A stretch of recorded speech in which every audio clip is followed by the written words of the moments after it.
सुनाओ ओला electric mobility limited अब देखिए 99.05 पर क्लोजिंग हुई है। बहुत बड़ी बात है, 100 रुपए का मार्क जो है वो टूट गया है एंड उसके नीचे क्लोजिंग मिल रही है। जबकि एक बड़ी न्यूज है कंपनी की तरफ से, आज सुबह ही यहाँ पर अनाउंस किया गया है, बट उस न्यूज का कोई भी असर हमें देखने को नहीं मिल रहा है स्टॉक के भाव पर। अब आज आपके सामने भावेश अग्रवाल जी ने बिगेस्ट ओला सीजन सेल को लॉन्च कर दिया है, यानी कि बॉस, जिसके तहत आपको ओला इलेक्ट्रिक का जो S1 स्कूटर है वो आपको 49,999 में देखने को मिला है, यानी कि 50,000 रुपए में आप इस स्कूटर को परचेज कर सकते हैं। ये अब तक का सबसे डिस्काउंट हमें देखने को मिल रहा है एंड अच्छा खासा डिस्काउंट हमें देखने को मिल रहा है इस फेस्टिव सीजन में इस स्कूटर के ऊपर। सो दैट ये निपटने की तैयारी है। मार्केट शेयर जो गवा रहे हैं ओला इलेक्ट्रिक, उसको क्या वापस ला सकते हैं इस तरीके से, ये देखना होगा। एंड जब ये फेस्टिव सीजन हो जाएगा उसके बाद जो यहाँ पर आंकड़े आएंगे auto two wheeler and four wheelers के, तो उसमें टू व्हीलर में जब ओला इलेक्ट्रिक का आंकड़ा आएगा तो देखना होगा कि क्या वापस से मार्केट शेयर बढ़ रहा है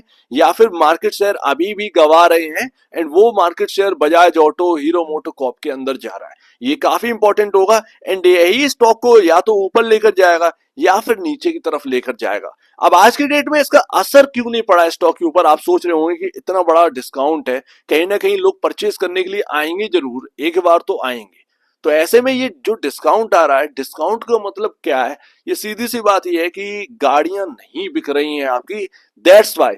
अगर डिमांड होती है आपके प्रोडक्ट की तो आपका प्राइस इतना ज्यादा कम ना होता, लेकिन अगर डिमांड नहीं है तो सीधी सी बात है उस प्रोडक्ट का प्राइस को कम करना पड़ता है। वही चीज की वजह से यहाँ पर जो है ना आपके जो मार्केट में जो स्टॉक है ओला इलेक्ट्रिक, उस पर बहुत ज्यादा यहाँ पर हायर साइड जाने का हमें देखने को नहीं मिला है। वो बिल्कुल यहाँ पर इनलाइन रहा है आज की डेट में, इतना बड़ा डिस्काउंट आने के बाद भी, इतनी बड़ी स्कीम आने के बाद। तो अभी हाल फिलहाल में जो चार्ट जो बता रहा है वो आपके सामने ये है कि 120 रुपए का तो बिल्कुल रिजेक्ट कर दिया है इस स्टॉक ने। जब तक ये 120 नहीं निकलता है एक नई तेजी की संभावना बिल्कुल होगी।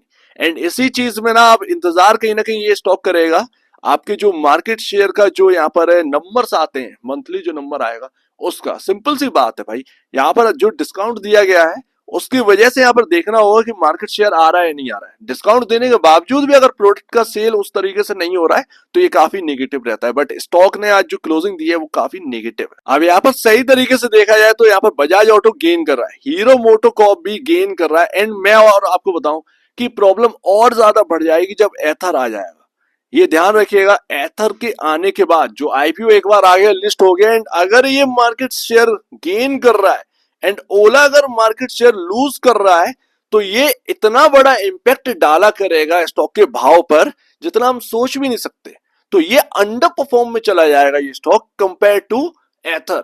और आपका कॉम्पिटिटर जब सामने बैठा होगा वो बेहतर करेगा तो सिंपल सी बात है, जो पैसा आपके पास आ रहा है वो पैसा सीधी सी उधर की तरफ मुड़ जाएगा एंड फ्लोज वहां पर मुड़ेंगे तो यहाँ पर क्या आएगा? तो ये चीज है, सपोर्टिव चीजें नहीं रहेंगी उस वक्त।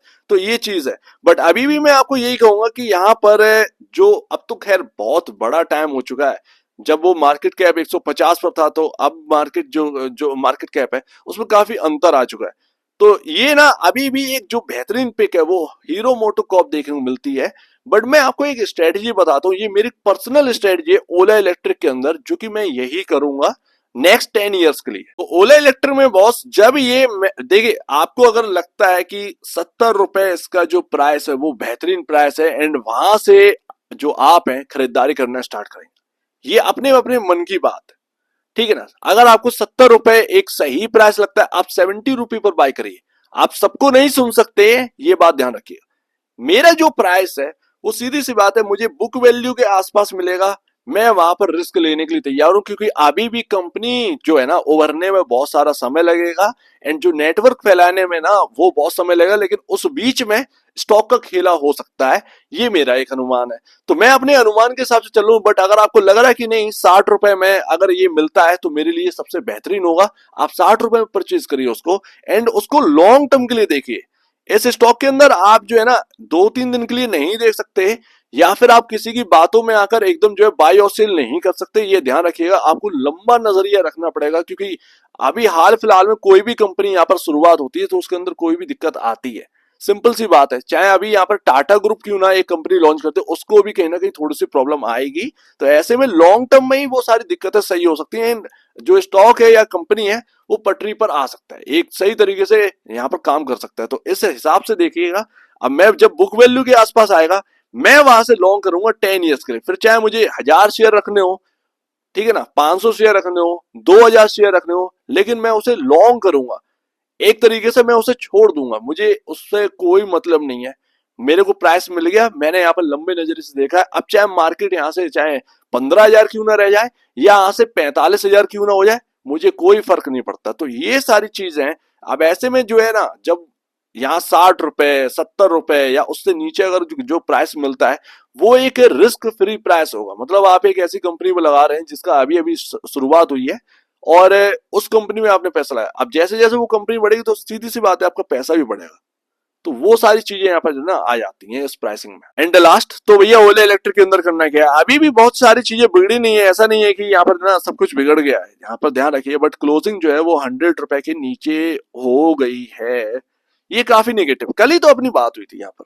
तो ओला इलेक्ट्रिक के अंदर यहाँ पर जो है ना हो चुकी है, लेकिन मार्केट इतना टूटा है ना, बट स्टॉक उस तरीके से गिरा नहीं। 100 रुपए टूटा भले ही है, लेकिन इसका मतलब ये नहीं है कि गिरे चला जा रहा है, गिरे चला जा रहा है, गिरे चला जा रहा है। बहुत ही इंपॉर्टेंट लेवल होता है, साइकोलॉजिकल लेवल होता है। तो वो तब भी यहाँ पर जो है ना, ऐसा नहीं कि 100 रुपए टूटने के बाद कोई बहुत बड़ी बिकवाली हुई है। अगर ये 90 पर आज आ जाता तो हम कहते कि भैया अब तो सेलिंग बढ़ने लगी है। तो अभी एक दो दिन देखिए, ऐसा नहीं है कि यहाँ पर ना सब कुछ डिसाइड हो गया, एक दो दिन देखिए। एंड फेस्टिव सीजन है यहाँ पर, तो हो सकता है बाइंग आ जाए, ठीक है ना। लेकिन ये स्टॉक एक रेंज में रह सकता है, 100 रुपए से 120 रुपए की रेंज में रह सकता है, सिंपल सी बात। उसके बाद फेस्टिव सीजन के बाद जब मार्केट शेयर का नंबर आएगा, जब नंबर से यहाँ पर निकल के आएंगे, उस हिसाब से शायद रिएक्ट करे। तो ये बात भी है। तो एक दो दिन देखिए, एकदम से डिसाइड मत करिए कि 100 रुपए टूट गया एंड बस कहानी खत्म हो गई, ऐसा कुछ भी नहीं है।